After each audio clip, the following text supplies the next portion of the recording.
my Savior bleed? And did my sovereign die?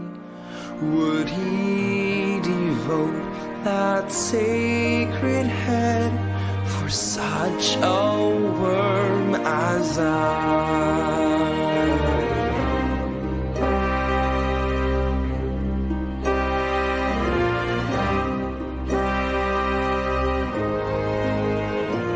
Was it for crimes that I have done He groaned upon the tree? Amazing pity, grace unknown, and love beyond degree. At the cross where I first saw the light, and the burden of my heart rolled away. It was there by faith I received my sight, and now I am happy all the day.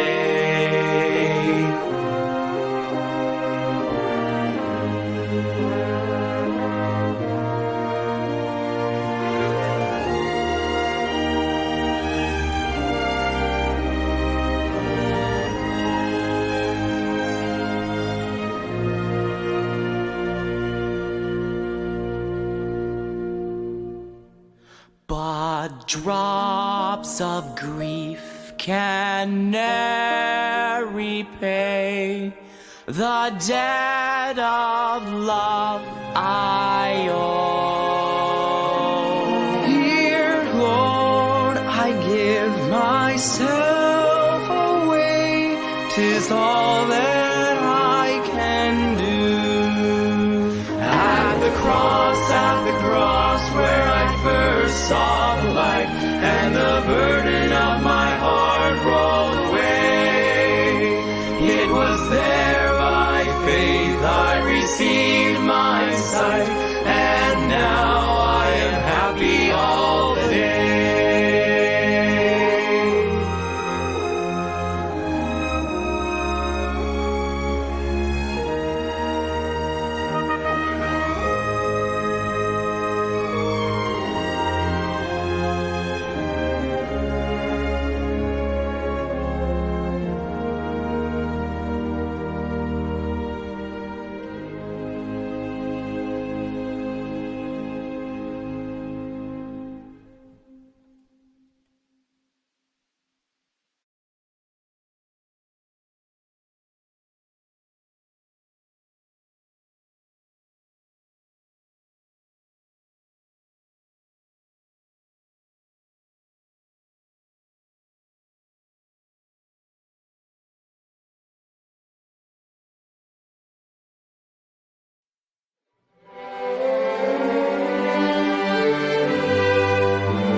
Not dismayed, whate'er betide, God will take care of you.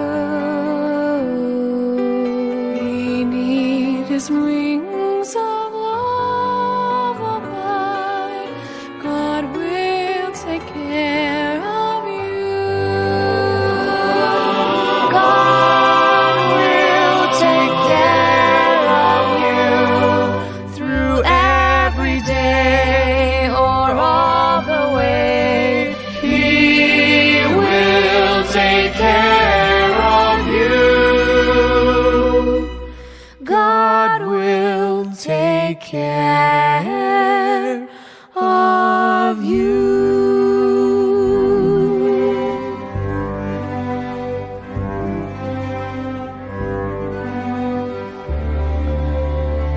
All you may need, He will provide. God will take care of you. Nothing you ask will be denied. God will take care of you. God will take care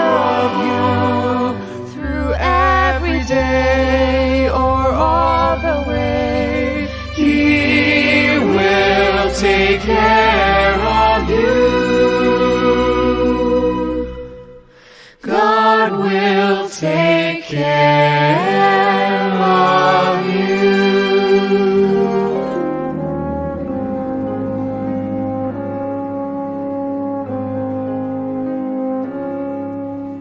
No matter what may be the test, God will take care of you. Lean weary one upon His breast, God will take care of you. God will take care of you through every day or all the way. He will take care of you. God will take care of you.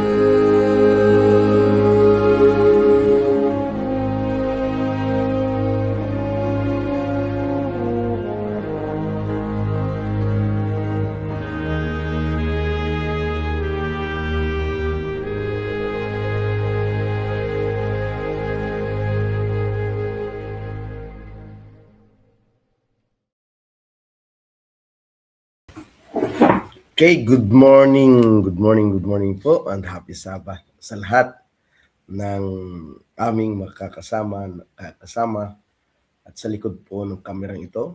Mapagpagpalain po tayo sa umagang ito. Praise the Lord for this beautiful day of Sabbath as we worship again. Isa pong karangalan na muling makapaglingkod sa ganito pong gawain. Purihin po natin ang Diyos sapagkat ito po'y isang paalala sa atin na ang araw na ito ay araw ng Diyos para sa paglingkuran, purihin at sambahin sa katotohanan. Kaya mga kapatid, akin po kayong inanyayahan na lahat ay handa po natin ang ating mga sarili para po sa napakagandang pag-aaral na ito. Pero bago po ang lahat, tayo po muna ay manalangin pagkatapos po ng awiting ito.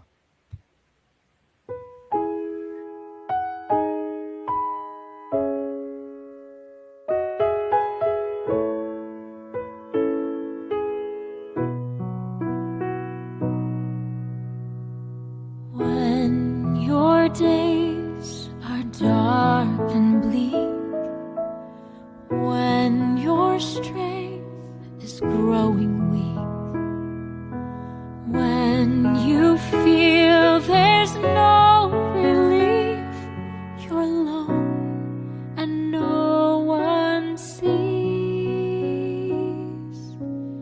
when your life is caving in, and though you've tried, you just can't win. You wonder, will it ever end? Will it ever end? There's only one thing I can say. One way I know you'll be okay. No matter what life throws your way, just bend your knees and pray.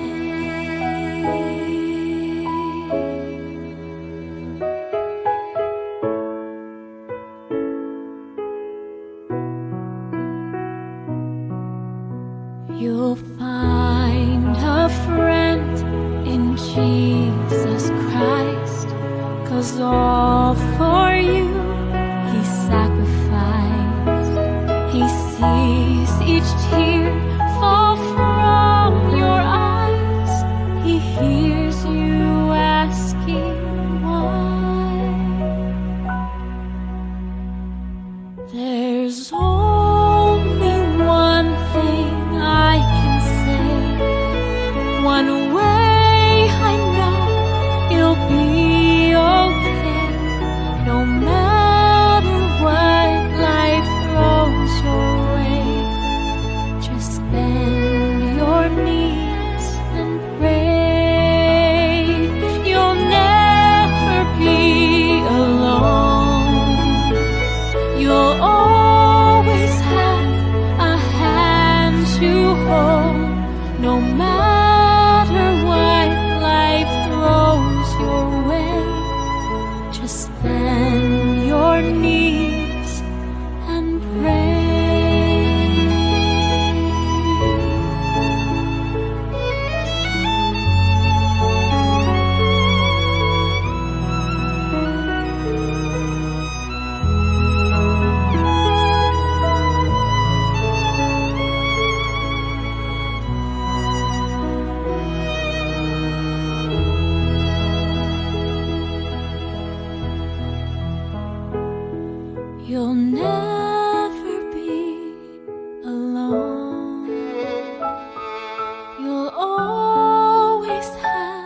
No matter what life throws your way, just bend your knees and pray.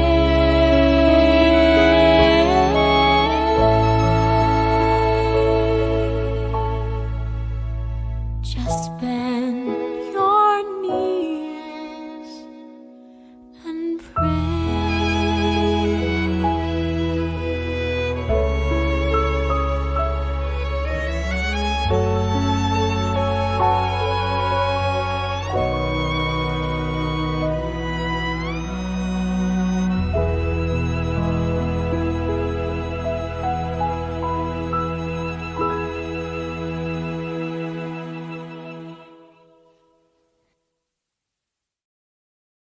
Tayo po'y manalangin, mga kapatid.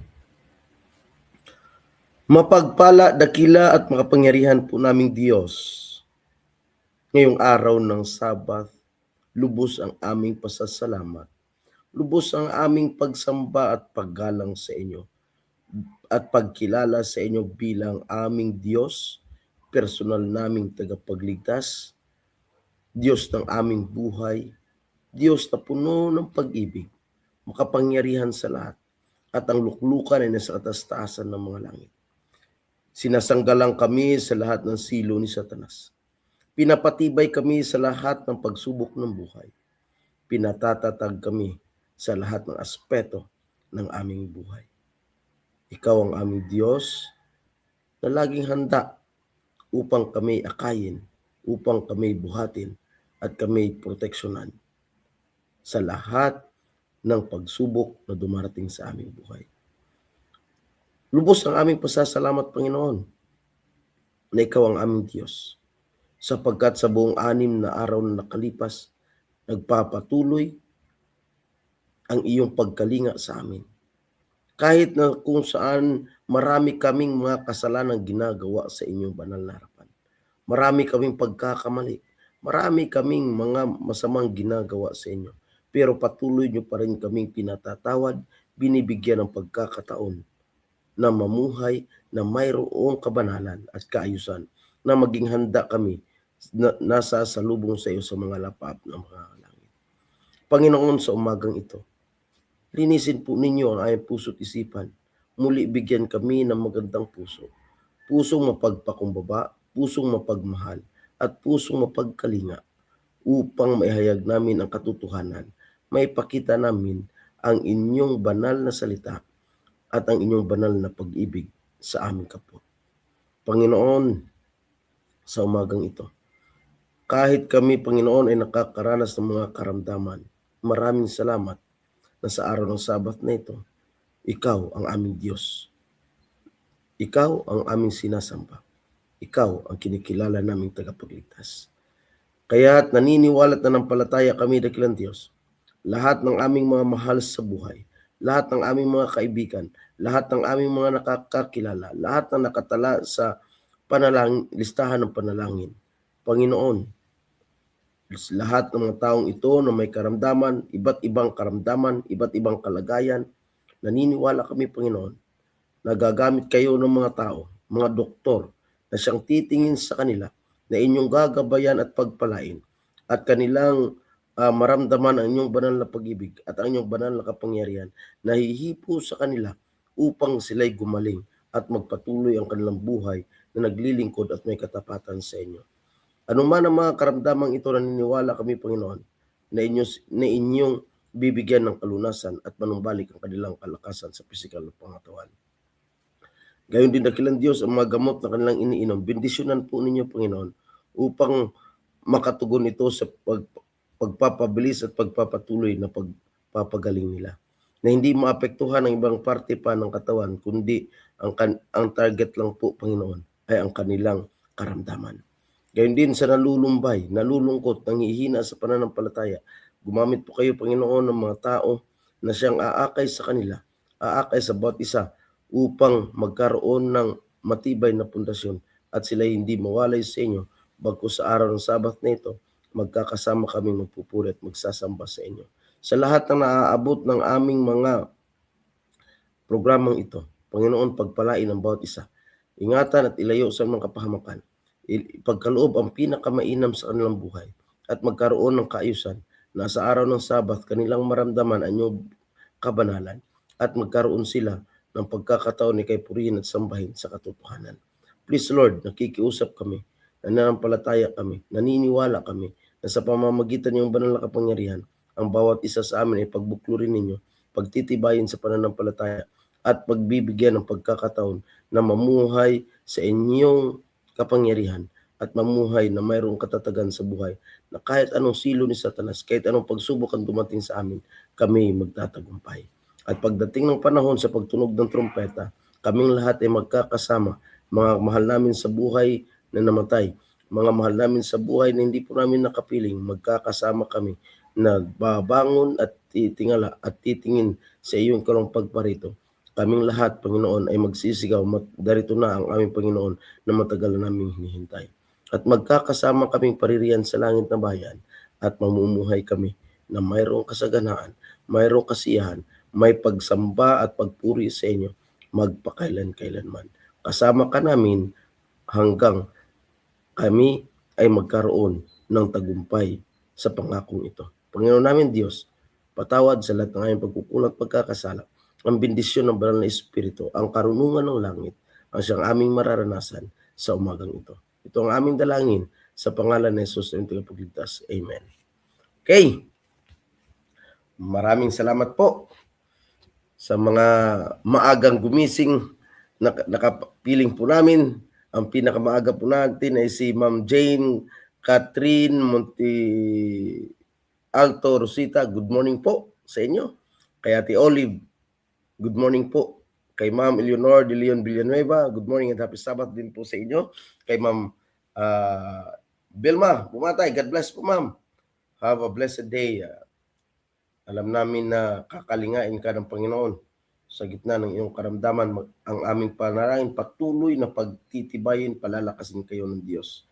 Sa lahat po ng aming nakakasama, lahat po ng aming kaibigan, lahat ng aming mga mahal sa buhay na nasa banig ng karamdaman, ang aming panalangin ay pagpalain kayo ng Diyos at kayo'y iingatan at papatnubayan.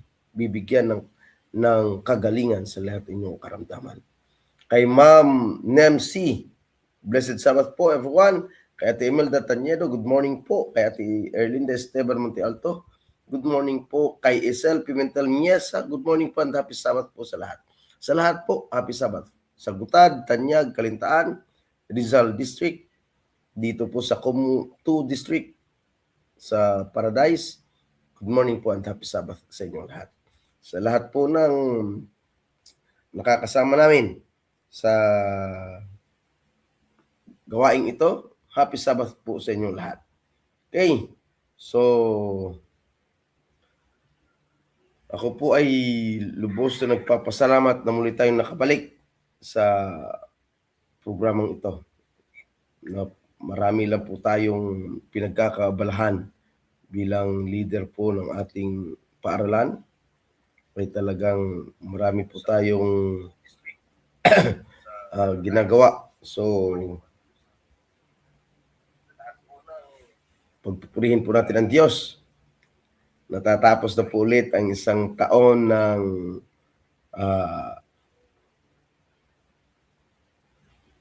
school year 2022 ay 2025-2026. Parang babalik ako sa school year 2025-2026. Nag-send lang po ako ng link natin sa atin pong kapatid. So, purihin natin ang Diyos. It's a Sabbath day.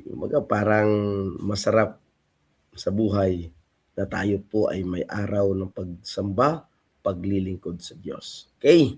Ihanda po natin ang ating sarili sa napakagandang pag-aaral nito. Ito po ay pinamagatang In the Presence of the Infinite. Ito po ay continuation sa mga pag-aaral ng nakarang araw. Tungkol po ito sa apat na magkakaibigan kay Daniel, Shadrach, Meshach, and Abednego. Ito po ay katotohanan na sa panahon natin, paghuhugutan natin ng atin pong matibay na pundasyon ng pananampalataya na kahit anong pagsubok ang dumating sa ating buhay, anuman ang ating hinaharap, manatili tayo sa presensya ng makapangyarihan sa lahat. Sabi dito, Lo, I see four men loose, walking in the midst of the fire, and they have no hurt, and the form of the fourth is like the Son of God. Ito po ang makikita sa atin kapag tayo tapat na nananampalataya sa Diyos. Kapag tayo nananatiling matibay na kahit sa gitna ng pagsubok ng buhay, ang nakikita sa atin ay hindi yung ating sarili, hindi yung ating sariling katatagan, kundi ang makita sa atin ay ang katatagan at ang presensya ng Diyos. So ngayong umaga, isa pong pag-aaral muli ang ating tatalakayin na kung saan magpapatibay po ng ating adikain na mamuhay na may kabanalan, mamuhay na mayroong kaayusan, mamuhay sa gitna ng presensya ng ating Panginoon Diyos. Kaya ito po'y kwento. Kung maalala po natin, ang kwentong ito ay kwento sa tatlong magkakaibigan. Dito po'y hinighlight ang tatlong magkaibigan na si Shadrach, Meshach, at Abednego, na kung saan nagkaroon ng decree. Kung sa atin po ngayon ay tawag dito yung presidential decree, parang ganyan. Nagkaroon ng malawakang pagtatag ng isang batas na kung saan ito'y sinusubok ang pananampalataya ng bawat isa. Sinusubok ang katatagan ng paniniwala sa Diyos. Sinusubok ang katatagan sa presensya natin sa banal na kapangyarihan ng Diyos. How strong we are, how faithful we are. Ito po'y isang kwento na kung saan paghuhugutan natin ng atin pong tibay ng loob na harapin ang buhay.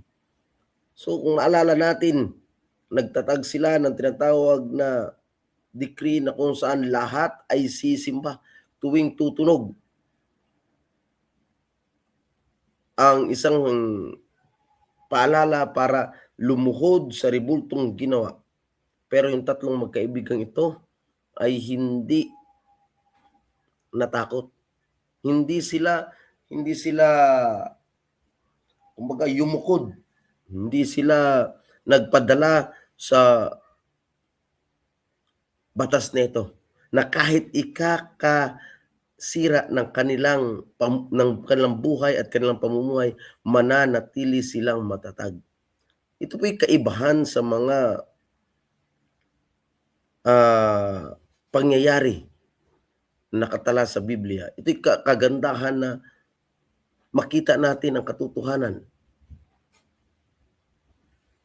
Makita natin ang isang bagay na kung saan masasabi natin na mahalaga sa ating aspeto ng ating espiritualidad. Mga kapatid, kagaya po nitong pangyayaring ito, maaring ito'y mangyari din sa atin. Hindi lang maaari, kundi may mga pagkakataon na ito'y nangyayari na sa ating buhay. Pinapipili tayo sa ating pananampalataya na pinanghahawakan sa Diyos o sa mga bagay sa sanlibutang ito. Mga bagay na kung saan hinahangad, pinapangarap ng bawat isa.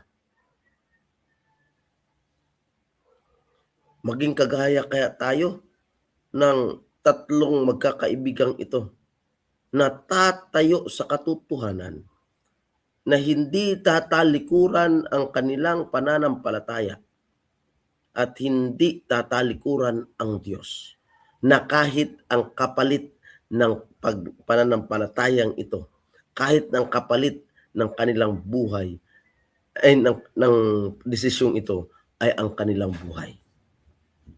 Kaya nga, how strong we are if it will happen to us. How firm our faith is. How close we are with God. Ito po yung mga tanong na kung saan nagpapaalala sa atin na may Shadrach, Meshach, and Abednego. Okay. Sabi dito, suddenly the countenance of the king paled with terror. Nung nakita niya na, di ba 3 lang yung hinulog natin? Pero bakit naging 4 sila? At yung pang-4, ang nakikita nila mga kapatid ay hindi kagaya ng mga tao, kundi ito'y kagaya ng anak ng Diyos. Kita po ninyo? Sa ating buhay, mga kapatid, kapag tayo namumuhay na may katapatan, pagpapakumbaba, baba ang loob, kapayapaan, may pag-ibig, may pananampalataya, may kasiyahan, at mayroong katapatan, mga kapatid. Ang makikita sa ating buhay ay hindi tayo, kundi ang kanilang makikita ay yung ating sinasambang Diyos, mga kapatid. Kagaya dito, ang nakita nila ay 3, pero ang nakafocus sila doon sa pang-4 na nakita nila. Suddenly, the countenance of the king paled with terror. His eyes were fixed upon the glowing flames, and turning to his lords, he said, Did not we cast 3 men bound into the midst of the fire? Di ba 3 lang yung tinapon natin? Sabi doon sa Daniel chapter 3 verse 4. The answers was, True, O king. And now the monarch exclaimed, Lo, I see 4 men loose, walking in the midst of the fire, and they have no hurt, and the form of the 4th is like the Son of God. Kita po ninyo, mga kapatid, sa gitna ng malakas na apoy na iyon, nakatitig sila, nakikita nila ang katotohanan na naruroon ang Diyos. Kasama nung 3 ito na mananampalataya, tapat na mananampalataya, tapat na naniniwala sa Diyos, tapat na kumakapit sa kapangyarihan ng Diyos. Mga kapatid. Kaya ngayon, isa itong hamon sa ating buhay na kung paano tayo maniniwala, mananampalataya sa Diyos, mga kapatid. Talagang sabi ko'y ang ganda-ganda ng kwentong ito.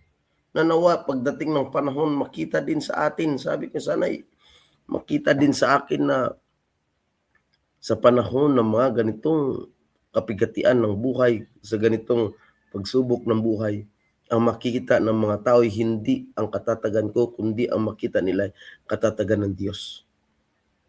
We're hoping and praying na it will happen for us in the time na kung saan tayo sinusubok. Ang nakikita nila sa atin ay hindi tayo, kundi yung ating pananampalataya at ang ating sinasampalatayanan. So nabigla sila, 3 lang bakit naging 4? Okay? When Christ manifests himself to the children of men, an unseen power speaks to their soul. They feel themselves to be in the presence of the Infinite One. Ito yung kagandahan. Ito po yung dapat nating paniniwalaan. Sa panahon na tayo po'y sinusubok ng sanlibutan, sa panahon na tayo po'y sinusubok ni Satanas, sa panahon na tayo po ay binibigyan ng pagsubok ni Satanas na akala natin ay ikapapahamak ng ating buhay, diyan papasok ang kapangyarihan ng Diyos. They feel themselves to be in the presence of the Infinite One. Mararamdaman natin sa ating buhay, mararamdaman natin sa ating mga sarili ang banal na presensya ng Diyos, ang banal na presensya ni Kristo na handa tayong iligtas, kalingain, kupkupin sa panahon ng pagsubok nito. Before His Majesty, kings and nobles tremble and acknowledge that the living God is above every earthly power. At makikita ng nakapalibot sa atin na ang kapangyarihan ng Diyos ay walang makakapantay sa sanlibutan ito. So every time we feel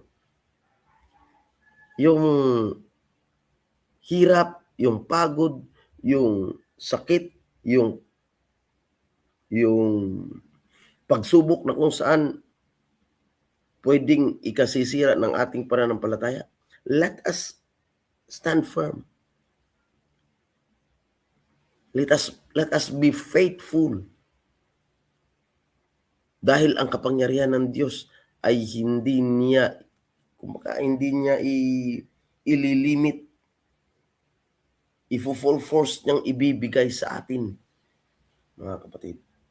Kaya magpatuloy tayo sa pananampalataya gaya ng tatlong ito.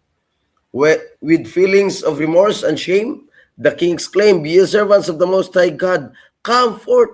Dahilan sa kanyang, kahit, kumbaga, nakita niya na mali pala ito. Mali.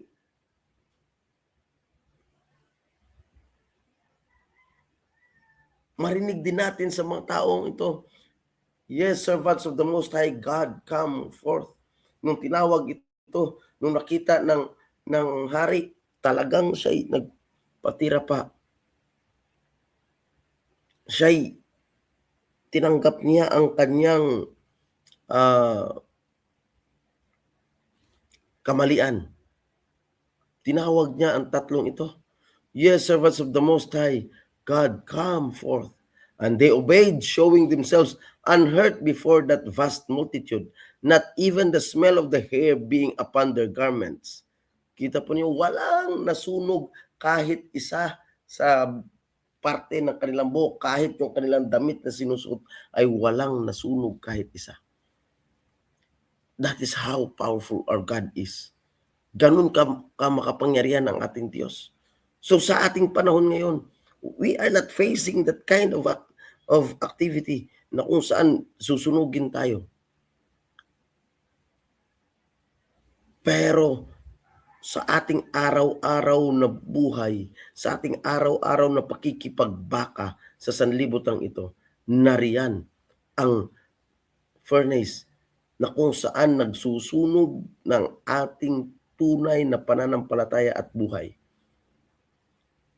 Na kahit tayo sinusunog niya, mananatili tayong tapat sa Diyos. At makikita ng nakaramihan, gaya ng haring ito, gaya ng taong ito, na sasabihin din na nila sa atin, "You servants of the Most High, come forth."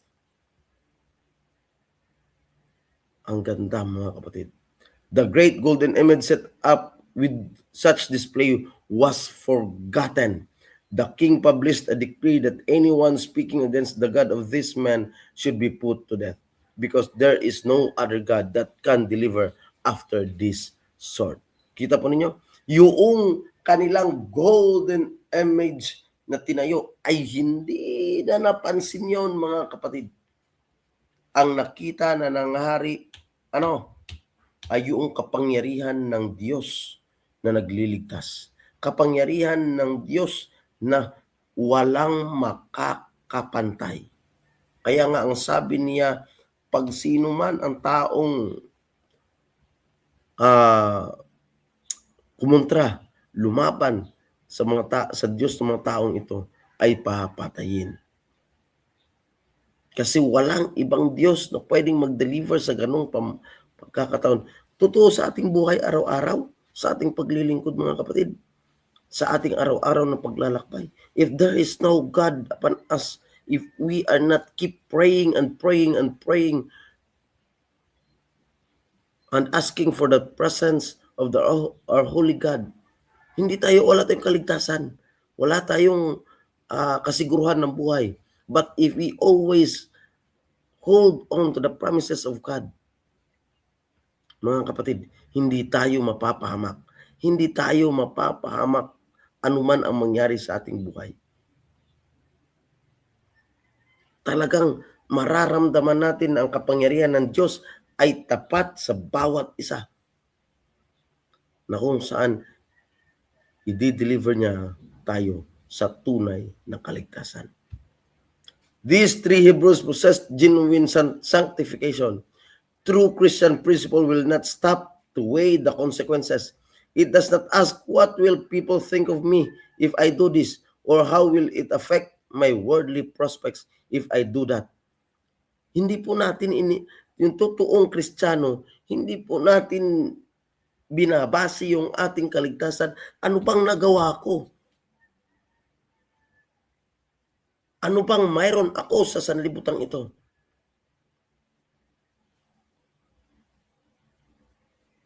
Ano yung aking naabot sa buhay? It does not ask about that. Ang totoo po, with the most intense longing, the children of God desire to know what He would have them do, that their works may glorify Him. The Lord has made ample provision that the hearts and lives of all His followers may be controlled by divine grace, that they may be as burning and shining lights in the world. Ito po yung gustong makita ng Diyos sa atin. Hindi yung anong naabot natin. Hindi yung anong kayamanan mayroon tayo. Hindi yung anong kagalingan mayroon tayo. Yung katalinuhan natin mayroon tayo. Ang atin po dito na makikita sa atin ng Diyos ay yung anong nakikita ng tao sa atin na paglilingkod.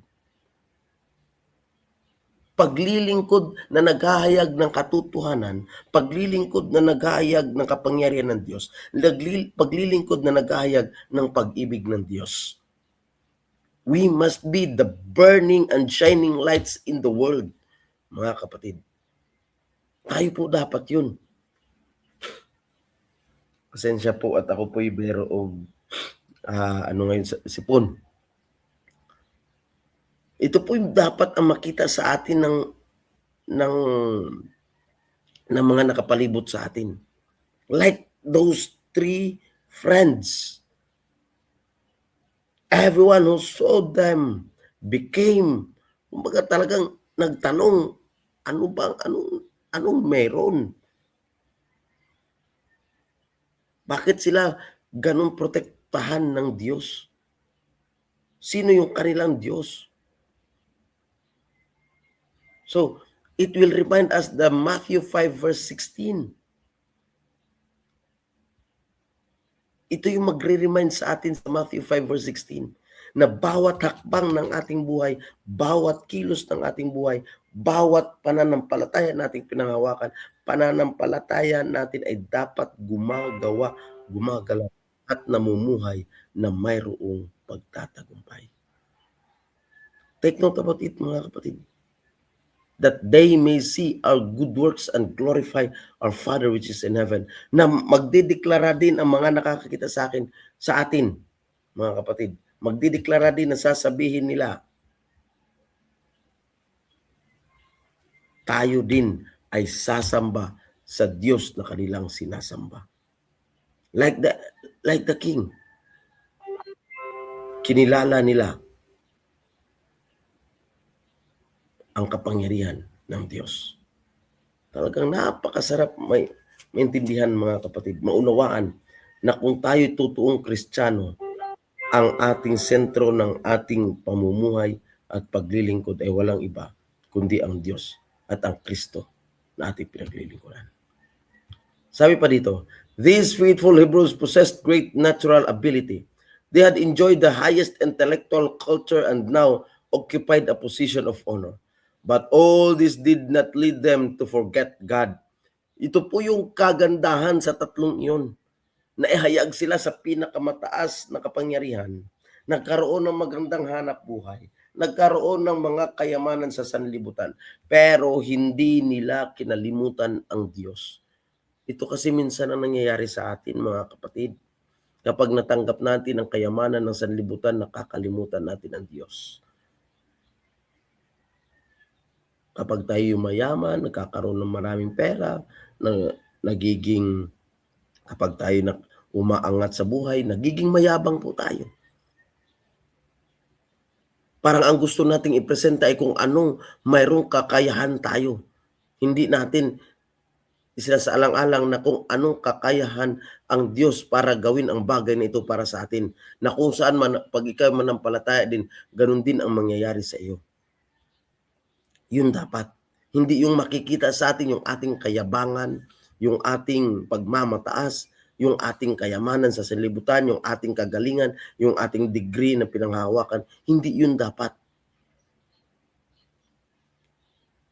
Baka yun ang maging dahilan para kalimutan natin ang Diyos. Huwag nawang mangyari ang bagay na yun, mga kapatid. Their powers were yielded to be the sanctifying influence of the divine grace. We must be sanctified by the divine grace. By their steadfast integrity, wow, they showed forth the praises of Him who had called them out of darkness into His marvelous light. Ano yung kahalagan nito sa ating buhay? Yung kwentong ito, anong kahalagan? What is the spiritual lesson? Sabi dito, the three Hebrews understood something powerful. When you stand for God, you are never alone. Okay.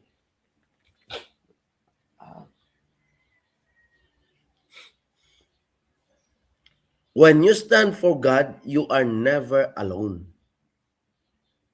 The infinite God who created the stars is also present in the fire, in trials, and in our struggles, mga kapatid. Ang tatlong ito yung naiintindihan nila na hindi sila iiwan ng Diyos sa kahit anumang aspeto ng kanilang buhay. So para sa atin din, ganun din po. Hindi tayo nag-iisa. Lagi nating isipin, lagi nating unawain, lagi nating intindihin na mayroon tayong Diyos na tagapagligtas. Sabi nga ni Mrs. White, in the hour of trial, the Lord will be with those who are loyal to Him. Sa panahon ng kapigatian, sa panahon ng pagsubok ng buhay, kapag ikay tapat sa Diyos, hindi ka niya iiwanan. Hindi niya tayo iiwanan basta tayo tapat na naglilingkod sa Diyos. God did not prevent the fire. Hindi niya tinigil yun. Kaya yung mga pagsubok sa ating buhay, hindi niya titigilan. Hindi niya ititigil yan. Pahintulutan niya. Pero ang mangyayari lang diyan, He entered the fire with them. Ang ganda, no? Mga kapatid, ang ganda. Para sa atin ngayon, hindi niya man yan pipigilan ang pagsubok sa ating buhay. Pero sasamahan niya tayo. Kakalingain niya tayo. Poproteksyonan niya tayo. At lalong higit, sasamahan niya tayo sa lahat ng pangyayaring ito. Kaya,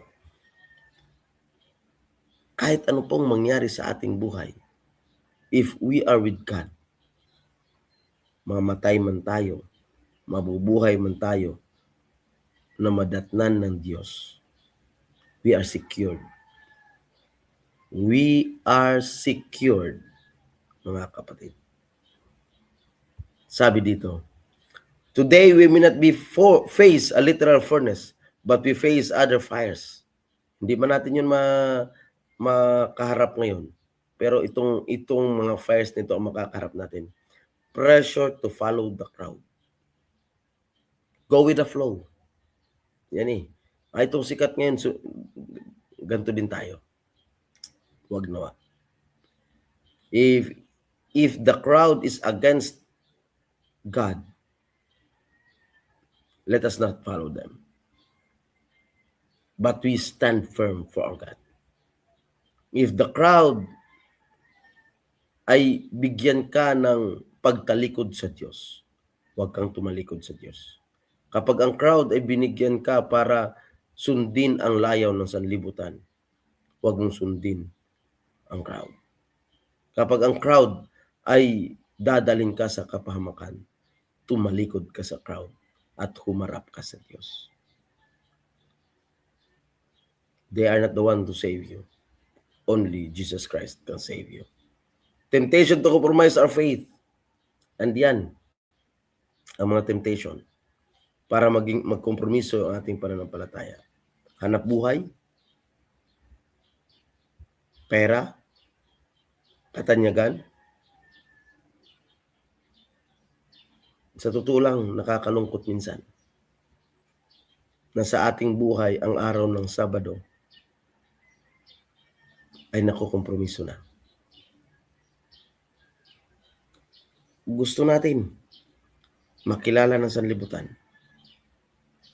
Gusto nating yumaman.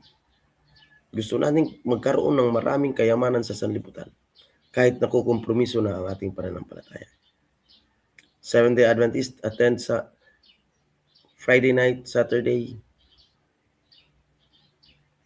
sa mga sports meet, yung mga nakikita ako na Adventist, they attend. School activities, Friday night, they attend.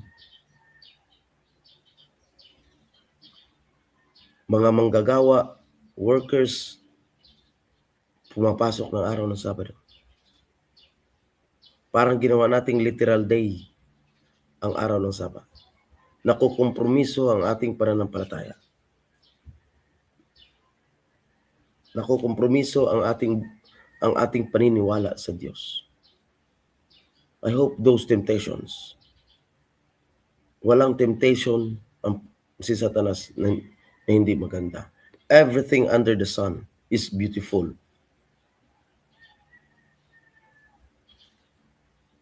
Kung ito po'y nakakakompromiso, nakakasira sa ating pananampalataya, huwag nawa nating gawin. Dear young people, consider it as a joy.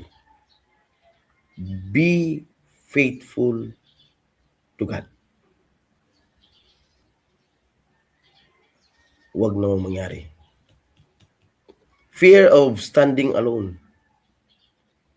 Natatakot tayong tumayo. Pagkilala tayo Adventista. Tayo mananampalataya ni Kristo. Tayo naniniwala na ang araw ng Sabat ay banal at tanda ng Diyos at sa atin. Huwag namang mangyari. Dahil natakot tayo, join na lang tayo sa kanila. Dahil dito ako makikilala, join na lang tayo sa kanila. Dahil dito ako yayaman, join na lang tayo sa kanila. Dahil dito ako gaganda yung aking karir, join na lang tayo sa kanila. Huwag nawa. Do not fear to stand alone. Do not fear to stand for the truth. Huwag natin kalimutan yun. Like the three Hebrews, we must remember, we stand in the presence of the infinite God. When we remain faithful, God strengthens us.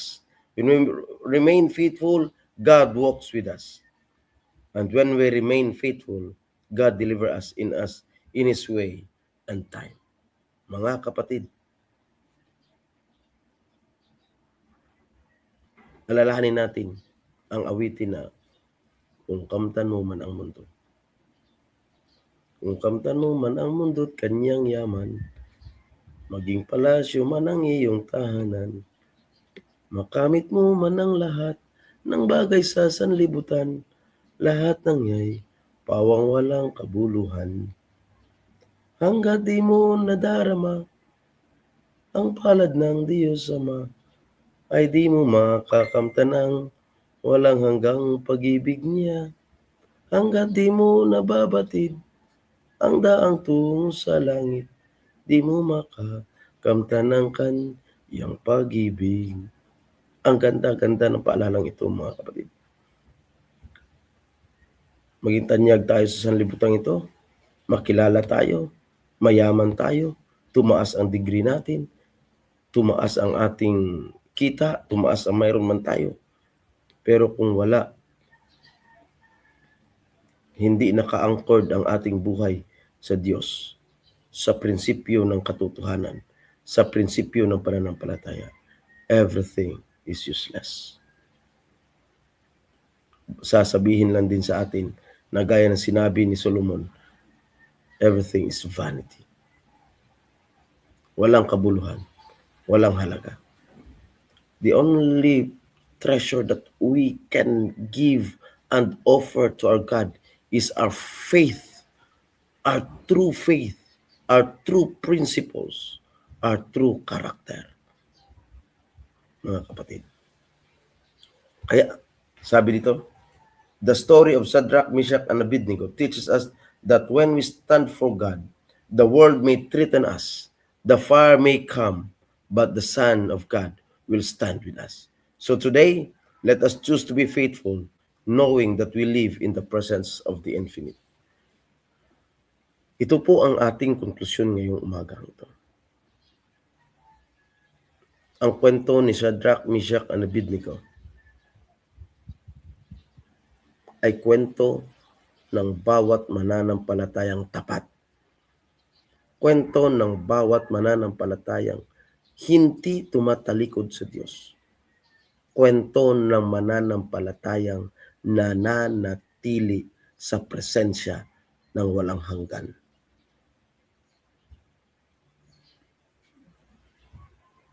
Isa pong hamon ito sa atin, mga kapatid.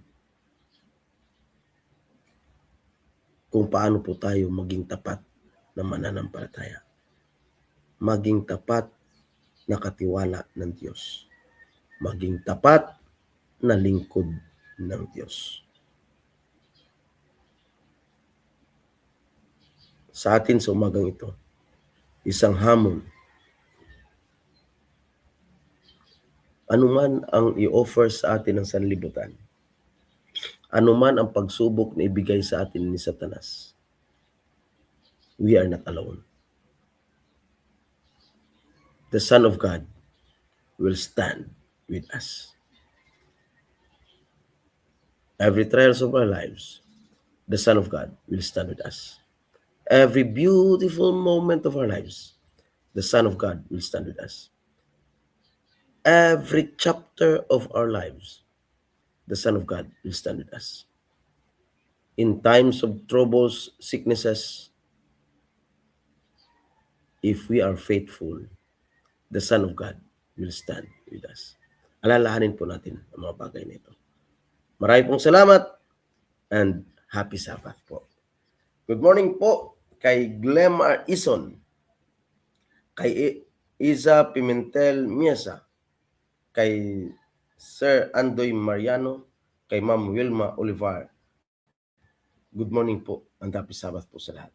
Kay Ma'am Nemsi, kay Anibeth Mamadis Bindoy, good morning po. Kay Grace Bumatay Lubrica, kay Micah Paraiso Mariano, kay Ma'am Essie, kay Melissa Sanggalang Banag, good morning po and happy Sabbath po sa inyong lahat. So, napakaganda po ng ating pinag-aralan. Kaya, ito po yung ating alalahanin ngayon. God will always be with us. God will take care of us, mga kapatid. He is always there. Bago po tayo magtapos, ay atin pong pakinggan ang awiting ito.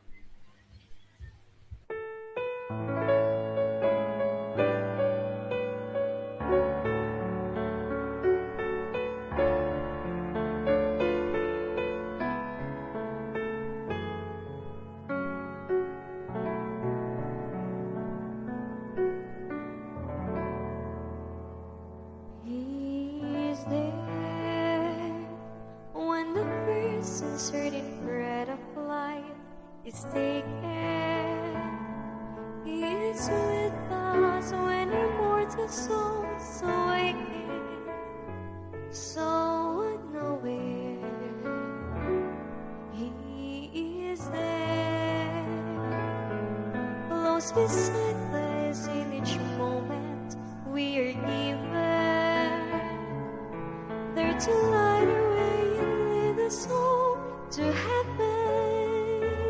He is there, He is there beyond our love and understanding, watching o'er us in a mother's tender care, with all His might.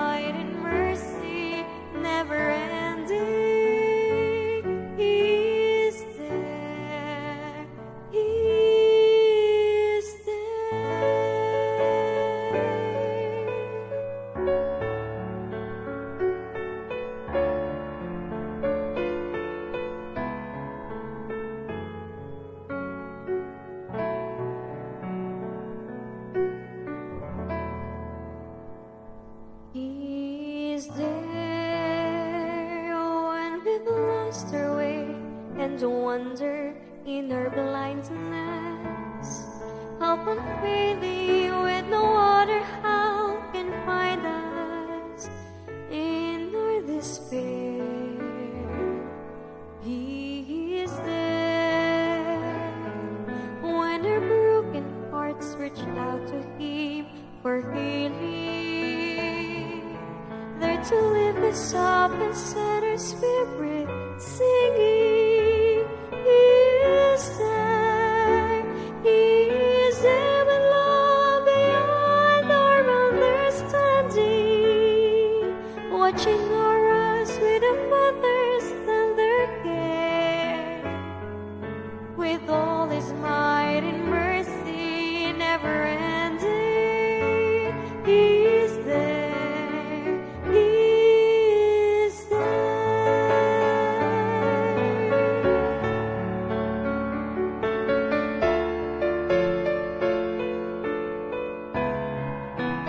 He is there.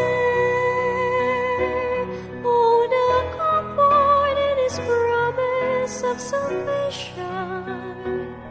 How we praise His name in songs of adoration and grateful prayer. He is there.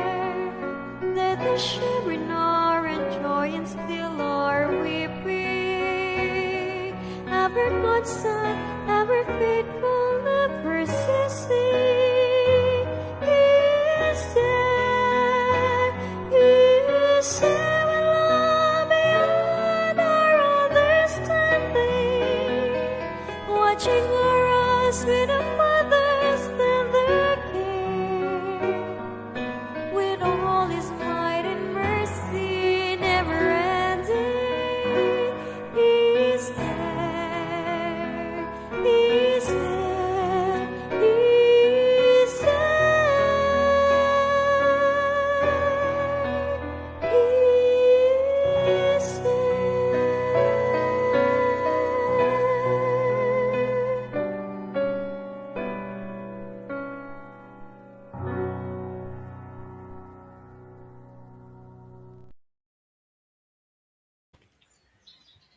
He is there, mga kapatid. He is there. Always there for us. Ang ganda ng pangako ngayon. Kaya ngayong umaga, always remember, God is with us. Let us pray. Dakila po namin Diyos ng mga pangyarihan sa lahat. Maraming salamat, Panginoon, sa napakagandang lesson na ito sa buhay ni Shadrach, Meshach, and Abednego. That if we are loyal to you, you will be with us. You are always with us. You will protect us. You will keep us safe. You will hold us with your holy hands. You will touch us with your healing hand. And in time comes, we will dwell in your house. Lord, sa patuloy po namin pamumuhay sa araw ng Sabat na ito, ang aming dalangin, ang kabanalan, at ang inyong banal na presensya at banal na espiritu ang siyang sumamin. Patuloy niyo po kaming patibayin, patuloy niyo po kaming patatagin, patuloy niyo po kaming samahan na harapin ang buhay upang sa aming paghayo, makita sa amin ang katotohanan at purihin kayo at sambahin na gaya ng aming pagpupuri at pagsamba sa inyo. Panginoon namin Diyos, patawad sa lahat ng aming pagkakasala at pagkakamali. Ito ang aming dalangin sa pangalan ni Jesus na tagapagligtas. Amen. God bless po and have a good day. Happy Sabbath sa lahat. Purihin po natin ang Diyos.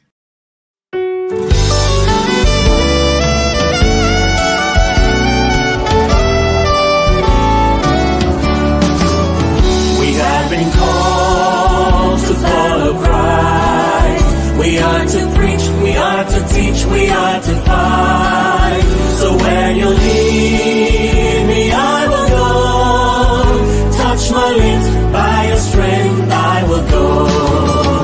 I will go where you lead me, I will go. Where you lead me, who will go for us? I will go. I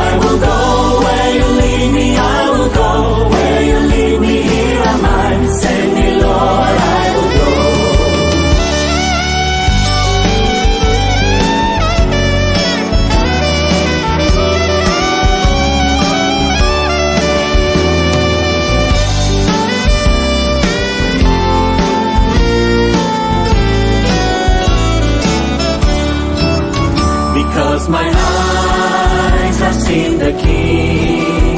I must tell all the world, worship Him. In all the nations, in all the world,